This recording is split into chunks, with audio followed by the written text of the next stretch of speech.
Bismillahirrahmanirrahim. Ya ayyuhalladzina amanu taqullaha haqqa tuqatih wa la tamutunna illa wa antum muslimun. Wahai orang-orang yang beriman, bertakwalah kalian kepada Allah dengan sebenar-benarnya takwa, dan janganlah kalian mati kecuali dalam keadaan beragama Islam. Wa qala idan, bismillahirrahmanirrahim. Ya ayyuhalladzina amanu dukhulu fis-silmi kaffatan wa la tattabi'u khutuwatis syaitan innahu lakum adu mubin. Wahai orang-orang yang beriman, masuklah engkau ke dalam Islam secara sempurna, dan janganlah engkau ikuti langkah-langkah setan, karena sesungguhnya setan itu musuh yang nyata bagi kalian. Wa qala idan, bismillahirrahmanirrahim. Innallaha wa malaikatahu yusalluna 'alan nabi. Ya ayyuhalladzina amanu sallu alaihi wa sallimu taslima. Sesungguhnya Allah dan para malaikatnya bersalawat kepada Rasulullah Muhammad sallallahu alaihi wasallam. Maka wahai orang-orang yang beriman, bersalawatlah kalian kepada Rasulullah dengan sebaik-baik salawat. Ma'asyiral muslimin, sidang jamaah salat Aidil Fitri yang insya Allah dimuliakan dan dirahmati oleh Allah Subhanahu wa taala. Ramadan alhamdulillah telah kita tuntaskan. Puasa, tarawih, witir, iktikaf, tadarrus, bayar zakat, zakat harta dan zakat fitrah telah kita tuntaskan. Ramadan ini andai saya sekolah, dia adalah ujian akhir bagi anak sekolah. Seperti layaknya ujian, ada yang lulus ranking 1, ranking 2, ranking 3, ada juga yang sekedar lulus, tapi tidak sedikit yang tidak lulus. Dan ciri-ciri orang yang lulus itu, kita yang ada di depan dan saf pertama karena senang menyambut Aidil Fitri. Dan ciri-ciri orang yang tidak lulus, tidak dapat ijazah, mereka yang pulang lebih dulu. Itu tidak dapat ijazah, maka dia cepat pulang. Allahu Akbar, Allahu Akbar, Allahu Akbar, walillahil hamd. Suatu ketika Rasulullah sallallahu alaihi wasallam 1 Syawal sama hari ini naik ke atas mimbar ingin menyampaikan khutbah Idul Fitri. Melema katobah nabita, ketika naik ke atas mimbar seperti mimbar ini, beliau menaiki 3 langkah. Ketika langkah pertama naik ke tangga, Nabi mengucapkan amin. Langkah kedua Nabi lagi mengucapkan amin. Langkah ketiga Nabi lagi mengucapkan amin. Selesai khutbah kemudian sahabat bertanya, "Ya Rasulullah, kami tadi mendengar Anda mengucapkan amin 3 kali dan tidak biasanya seperti itu." Nabi kemudian menjelaskan, "Tadi itu datang malaikat Jibril berbisik kepadaku, berdoa kepada Allah berkaitan dengan Ramadan kita. Jibril berdoa, saya mengaminkan." Bayangkan saudaraku, malaikat Jibril, malaikat semulia-mulia malaikat, panglimanya malaikat berdoa, lalu diaminkan oleh panglimanya para nabi dan rasul, semulia-mulia Nabi Muhammad sallallahu alaihi wasallam. Pasti doa itu dikabulkan. Apa doanya malaikat Jibril? Ya Allah, janganlah engkau terima amal ibadah Ramadannya anak yang durhaka kepada kedua orang tuanya. Saudaraku, biar puasamu baik, tahajudmu tiap malam, kau tadarrus 2 kali hatam, tapi kau teteskan air mata orang tuamu, mu pediki hati tuamu, kau sakiti hati orang tuamu. Demi Allah, puasamu tidak ada guna, puasamu tidak ada akan sampai kepada Allah. Maka saudaraku yang masih hidup orang tuanya, bersyukur kalian kepada Allah, muliakan orang tuamu, berikan hartamu yang terbaik untuk orang tuamu. Jangan kau pernah hitung-hitung untuk orang tuamu, karena kita bisa seperti ini jasa dari orang tua kita.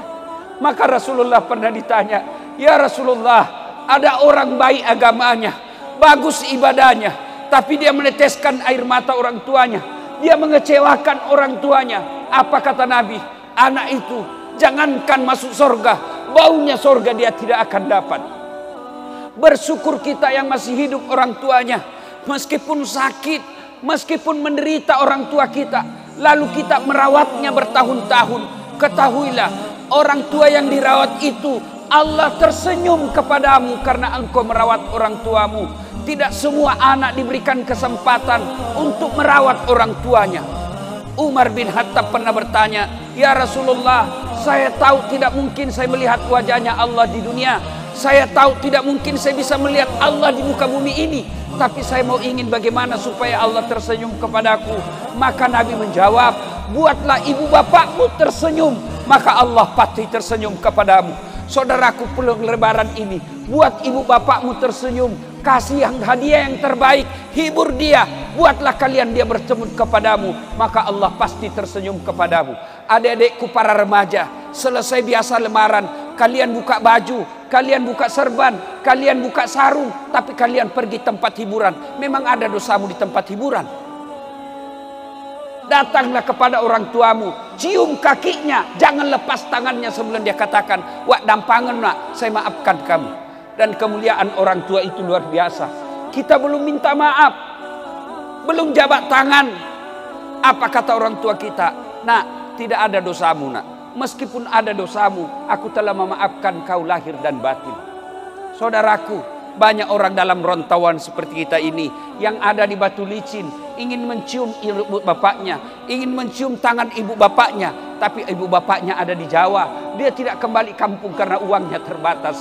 Maka saudaraku yang ada orang tuanya di tempat ini, kembalilah kalian, buat orang tuamu tersenyum, maka Allah pasti tersenyum kepadamu. Dengar firman Allah, "Imma yablughanna indakal kibra ahaduhuma aw kilahuma fala takul lahuma uf wala tanharhuma wa kullahuma kaulan karima." Apabila kedua orang tuamu sudah lanjut usia, dalam pemeliharaanmu, matoani to matoamu, dek nanule kasih murusu alena, dan ini tinggal di rumahmu, jangan kau berkata ah kepadanya, jangan kau teteskan air matanya. Ayat ini kemudian diterjemahkan, ditafsirkan oleh para ulama. Kalau kalian bangun masjid, boleh transfer duitnya dan tidak mengurangi pahalanya. Kalau kalian ingin menyumbang fakir miskin, boleh kirim pakai sopirmu. Tapi jika kalian ingin berbuat baik kepada orang tuamu, jangan kau kirim pakai orang lain. Jangan kau suruh orang tua orang lain, tanganmu dan tangannya orang tuamu datang kamu bawakan. Begitu cara ayat ini memuliakan orang tua. Allahu Akbar, Allahu Akbar, Allahu Akbar, walillahil hamd.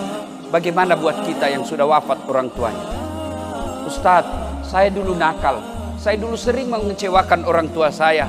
Sekarang saya sudah hijrah, saya sudah bertobat, tapi orang tua saya sudah tidak ada Ustaz, sudah ada di alam kubur.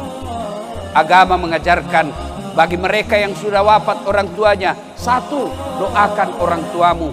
Doakan bagaimana? Tidak harus Ustadz yang doakan kamu, tidak harus Pak Imam yang doakan untuk orang tua. Lebih baik kalian yang langsung doakan. Selesai nanti Idul Fitri, kalian ingin mendoakan orang tua, silakan langsung. Tidak harus ada ayam, tidak harus ada soko, tidak harus ada nasi. Kalian duduk menghadap kiblat, selesai ini doakan orang tuamu. Dan tidak harus melalui dasat latif, tidak harus melalui ulama, tidak harus melalui habaib. Doakan langsung, karena doa paling baik untuk orang tuanya dari bibir anaknya. Dasat latif doakan orang tuamu, belum tentu pernah kenal baik. Maka doakan. Apa doanya Ustaz? Tidak harus kau bahasa Arab. Puang, tak dampangi dosana tomatuaku. Ya Allah, ampuni dosa orang tuaku. Terima amal ibadahnya. Lipat gandakan segala kebaikannya. Lapangkan alam kuburnya. Jadikan kuburnya menjadi taman-taman surga. Tapi ingat, saudaraku para akhwat, ini makun raya perempuan. Kalau pergi ziarah kubur, tidak usah kau pergi ziarah kubur kalau kelihatan auratmu. Tidak usah kalian pergi ziarah kubur kalau kau tidak mampu menutup auratmu dan pakai jilbab. Kalau kau pergi ziarah kubur tidak tutup auratmu, disiksa orang tuamu di kubur. Seolah-olah malaikat berkata, lihat itu anak gadismu. Datang melihat kamu, dia pertontonkan auratnya. Untuk apa kalian bawa bunga? Untuk apa kalian bawa pandan? Kalau kau tidak datang dengan doa, apalagi sampai kau perlihatkan auratmu. Allahu Akbar, Allahu Akbar, Allahu Akbar, walillahil hamd. Yang kedua, kalau wafat orang tua, setelah doakan, sedekah kaki. Ustaz, saya mau orang tuaku terang kuburnya. kirimi pembeli lampu di masjid. Ustadz, saya mau orang tuaku supaya ada AC di kuburnya, kirimi pembeli AC di masjid. Insya Allah sudah ada di situ. Bapak yang sudah ada duit di kantong, niatkan pulang nanti ini berbagi supaya orang tua terang kuburnya. Allahu Akbar. Yang ketiga, cara berbuat baik kepada orang tua sudah meninggal adalah mengunjungi karib kerabatnya. Sudah datang orang tua, masih ada paman kita, masih ada acil kita, datangi mereka. Jangan acil kita yang datang, jangan paman kita yang datang, kita yang datangi paman kita. Itu yang diajarkan oleh Nabi. Paman saya miskin, paman saya tidak ada sekolahnya, jangan lihat itu semua. Tapi agama mengajarkan anak yang datangi saudara bapaknya atau saudara ibu. Allahu Akbar, Allahu Akbar, Allahu Akbar, walillahil hamd. Yang kedua, orang yang didoakan tidak diterima amal ibadah Ramadannya. Lalu malaikat Jibril lagi berdoa, ya Allah, janganlah engkau terima amal ibadah Ramadannya muslim yang tidak mau memaafkan sesamanya muslim. Saudaraku, pilkada, pilcaleg, pilpres kadangkala membuat kita pecah persaudaraan. Itu keliru dan salah. Orang sudah jadi wali kota, orang sudah jadi bupati, orang sudah jadi presiden, orang sudah jadi anggota DPR. Kalian bertetangga masih musuhan, apa yang kalian dapat? Boleh kalian berpecah, boleh kalian berbeda pilihan, boleh kalian berbeda caleg, berbeda partai, berbeda calon gubernur, silakan. Tapi ajak kasih salah-salah, jangan bercerai-berai. Orang yang memutuskan tali persaudaraan, biar puasanya lengkap, tarawehnya tidak ada putus, zakat sedekahnya baik, 30 malam, tiap malam tahajud. Tapi dia memutuskan tali persaudaraan. Depan rumahnya bermusuh gara-gara parkir, sebelah rumahnya bermusuh gara-gara taman, sebelah kirinya bermusuh gara-gara got, belakang rumahnya bermusuh gara-gara binatang ternaknya. Dengar ancaman Nabi. Atadruna manil muflis? Tahu ndak kamu pendusta agama? Tahu ndak kamu orang yang bangkrut di akhirat kelak? Bangkero imatoko akhirat, pailit dia di akhirat nanti. Siapa mereka? Jarusu wa khati'ur rahim, tetangga yang jahat sama tetangganya dan yang memutuskan tali persaudaraan. Maka ikhwanul muslimin, saudara-saudaraku orang Islam, saudara-saudaraku ibu bapak yang hadir di tempat ini, kalau ada yang bermusuhan, kemarin gara-gara tanah, kemarin gara-gara warisan, kemarin gara-gara pilkada, selesai ini, datangi, jabat tangannya, salawat kepada Nabi, Allahumma salli ala Sayyidina Muhammad wa ala ali Sayyidina Muhammad, jabat erat tangannya, sampaikan kepadanya, maafkan saya hilaf, saya keliru, saya mohon maaf lahir dan batin. Selesai itu, kalau berkaitan dengan barang, kembalikan barangnya orang. Selama barang itu tidak kau kembalikan, selama itu barang itu doamu tidak, permaafanmu tidak diterima. Bapak-bapak yang pernah menyakiti hati istri, minta maaf dan sebut dosamu. Ustadz, bagaimana kalau kita pernah selingkuh? Tidak usah, karena pasti lebih kacau masalahmu. Allahu Akbar, Allahu Akbar, Allahu Akbar, walillahil hamd. Yang ketiga, yang didoakan oleh Nabi agar tidak diterima amal ibadah Ramadannya, ya Allah, janganlah engkau terima amal ibadah Ramadannya istri yang durhaka kepada suaminya. Kenapa Nabi menekankan istri yang durhaka kepada suami? Nabi tidak menekankan suami yang durhaka kepada istrinya. Karena kita suami menanggung tanggung jawab dunia sampai akhirat. Ibu-ibu yang ada di atas dan di belakang, dengar baik-baik. Kami ini laki-laki menanggung dosa ibu. Suaminya imam, suaminya penghafal Quran, suaminya mubalik, tapi istrinya tidak pakai jilbab, istrinya tidak puasa Ramadan, istrinya tidak sholat. Nanti di akhirat Allah mencari mana ini suaminya, kegelak kenai, mana suaminya, kenapa istrinya begini. Maka suaminya diseret, kau temani istrimu, ku anfusakum wa ahlikum nar. Itu di akhirat. Dunia Dengar ini ibu-ibu, malu seorang suami kalau istrinya pulang kampung, baju tahun lalu lebarannya masih itu tahun ini. Malu kita sebagai suami kalau kita sudah punya anak tapi masih ngontrak-ngontrak. Kita tanggung rasa malu di dunia.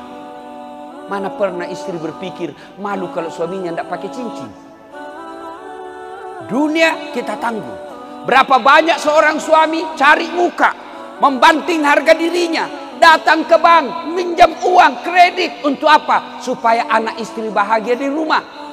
Berapa banyak suami tidak tidur tengah malam. Untuk apa? Memikirkan perusahaan. Bagaimana supaya perusahaan bisa langgeng. Berapa banyak suami jadi tukang gojek, jadi sopir, macet mobilnya. Dan dia tidak telepon istrinya. Macet mobil, kempes ban mobil. Dia tidak telepon. Kenapa? Supaya penderitaan suaminya dia tidak rasakan penderitaan oleh istri. Itulah sebabnya kenapa orang yang durhaka, istri yang durhaka kepada suaminya didoakan oleh Nabi oleh Jibril agar tidak diterima amal ibadah Ramadannya. Dan Nabi mengaminkan. Ada jamaah yang bertanya, Ustaz, bagaimana kalau suami yang durhaka sama istri? Tidak dijelaskan dalam hadis ini. Allahu Akbar, Allahu Akbar, Allahu Akbar, walillahilhamd. Kalau ibu-ibu tidak senang sama suami, bukan dengan memakinya, bukan dengan menghinanya, bukan dengan menceritakan kejelekannya, tapi jalannya kamu pisah baik-baik, bukan menghinanya. Ada 4 golongan orang yang didoakan oleh Nabi menjadi bahan bakar api neraka, menjadi bahan bakarnya api neraka. 4 jenis perempuan. Satu di antaranya adalah istri yang suka berkata kasar kepada suaminya, istri yang suka memaki suaminya. Maka ibu-ibu yang saya cintai karena Allah, selesai lebaran ini, jangan dulu kau ke tetanggamu, jangan dulu kau kepada suaminya orang, jangan dulu kepada bosmu, tapi datang kepada suamimu, minta maaf. Bapak-bapak juga, jadilah suami yang baik. Karena bagaimana istri kita mau baik kalau kita sendiri tidak bisa menjadi teladan? Selalu kita berdoa, Rabbana atina fid dunya hasanah wa fil akhirati hasanah wa qina adzabannar. Yang doa di dalamnya satu di antaranya, ya Allah, berikan kami keselamatan, kebahagiaan di dunia. Dan kebahagiaan di dunia itu ada 4 unsur kata para ulama. Yang pertama, punya suami yang baik, punya istri yang baik. Kita bisa bahagia, kita bisa dakwah karena kita punya istri yang baik. Berbahagia bapak-bapak yang punya istri yang baik. Saya bisa ceramah seperti ini karena punya istri yang baik. Bayangkan kalau saya mau ceramah di atas mobil, tiba-tiba istri saya WhatsApp, Ustaz, kesetrum anakmu. Mana bisa lagi saya ceramah? Maka itulah fungsinya istri, membuat suami keluar cari nafkah, membuat hati suami tentram. Jangan malah begitu suami keluar, kita WhatsApp dengan kalimat yang tidak enak, kita kirimi pesan-pesan yang tidak nyaman dibaca. Kalau ada sesuatu yang ingin disampaikan, sampaikan secara langsung setelah ada suamimu di rumah, supaya dia bisa tenang, fokus bekerja cari nafkah ketika dia ada di luar. Allahu Akbar, Allahu Akbar, Allahu Akbar, walillahilhamd.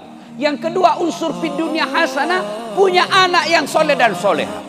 Percaya saudara-saudaraku, ketika kita wafat, pergi bapak ziarah kubur, siapa yang doakan kita?